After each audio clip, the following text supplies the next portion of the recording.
High বন্ধুরা, আজকের আমি একটা আমার নতুন ব্লগ নিয়ে চলে এলাম। তো আজকের ব্লগটা হলো কি, আমি আজকের আমার পিকগুলোকে কলমি শাক খাওয়াবো। তা কলমি শাকগুলোকে খাওয়াবো, তো সেই জন্য তো আজকের আমি কলমি শাকগুলোকে খেতে দেবো। তো আজকে তোমাদের সেই কলমি শাক কী করে খাচ্ছে পিকগুলো তোমাদের আজকে আমি দেখাবো। সেইটাতে চলো দেখা যাক।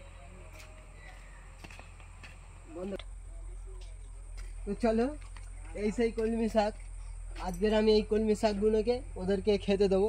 তো বন্ধুরা দেখছো কত সুন্দর কলমি শাক, কচি কচি ঘাস, এটা খেতে খুব মজা লাগবে, ভাল লাগবে দেখে। তো আমি এই কলমি শাকগুলোকে ওদের দেবো। তো এই যে কলমি শাকগুলো এবার আমি পিকগুলোকে দেবো, এবার এরা খাবে।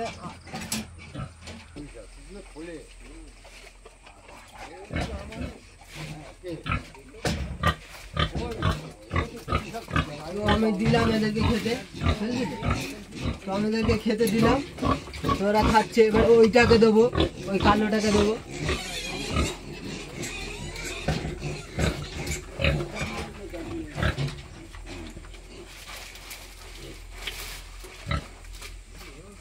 দেখতে পাচ্ছ এই বন্ধুরা, এই সেই কলমি শাক এদেরকে দেবো, এবার এরা খাবে। এই যে খাচ্ছে, এবারে এদেরকে দেবো এইগুলো।